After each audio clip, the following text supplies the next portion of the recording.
Past the shrines of the lustier gods, across the rose-petal-strewn cobblestones in the flower-rioted villas, where the fountains bubbled and bronze statues stood wreathed in orchids and fragrant smoke, Flynn Rathbone fled with Brenda across his shoulders. Bursting from the narrow cobblestone street into a flock of startled gulls, he quickly spotted a merchant ship casting off and plunged after it.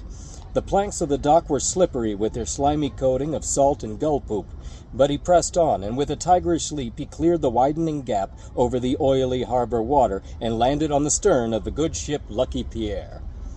Two sailors, one dressed as a construction worker and the other as a policeman, came at him in protest. With a savage growl, Flynn dropped Mrs. Phantasmo and squared off with them. Shouts of surprise, and two more came to aid their comrades, a cowboy and an Indian with a full feather headdress, then a biker in chains and black leather, and someone who actually did look like a sailor. Sort of. "No passengers!" the policeman shouted. "Off now!" "Get bent!" Flynn snarled. "We stay. Unfurl those sheets and tend to your rigging." The captain, a portly man with red jowls and drag attire, hurried down the steps from the bridge, his curly blonde wig bouncing about his shoulders. Somehow, the green sequined heels he wore did not fail him as he ran across the rocking vessel, but his matching gown, complete with hoop skirt and petticoat, were not meant for such travel. "What's going on here? This is no pleasure cruise." "Could have fooled me," Flynn said, producing a purse of gold ducats and gesturing with it in one hand and his rapier in the other. "I'll pay for our passage with good metal, one or the other. It's your choice which, but we're coming." "You dare!" the one dressed as a cowboy began, taking an angry step forward, but was interrupted by a flashing arc of steel that clipped the end of his nose and joined his nostrils together at the middle. He screamed and was immediately seized and comforted by the Indian. "We're coming," Flynn said again. Meanwhile, Brenda looked on from the floor of the stern. Her ample and freckled breasts heaved beneath the veil of her wedding gown as she watched. The faint sounds of distant shouts came drifting across the water, and all turned to see the beams of many flashlights cutting the darkness. The pursuit was not over. Rathbone turned to speak again, but was startled to see the feather-bedecked sailor, instead of treating the actual wound, lovingly applying salve to the cowboy's bared buttocks. Flynn arched one eyebrow so sharply that it actually jumped off of his forehead.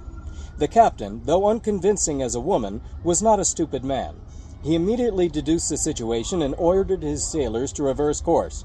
"Now's your chance to dive overboard and swim for it," he said to the Lemurian, "or we hand you over to that mob. You die over, fat boy." "Have it your way." Then Rathbone's head cleared. He realized suddenly the terrible wrong he'd committed, and looking down at his captive for the first time, and losing himself in her beauty, he swallowed hard, feeling the fire go out of him. "What have I done?" he asked her in her language. "I remember you," she said.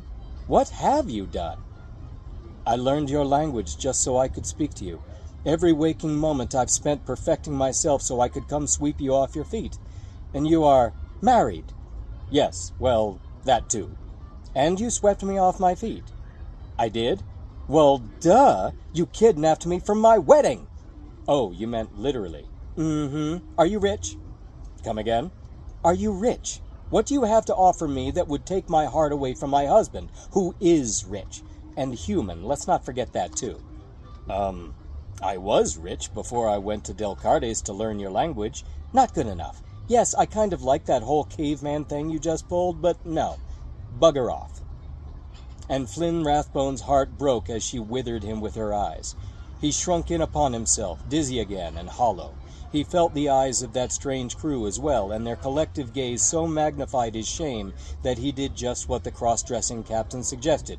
Sheathing his sword, he ran at the rail and leaped, diving overboard into the star-spattered sea.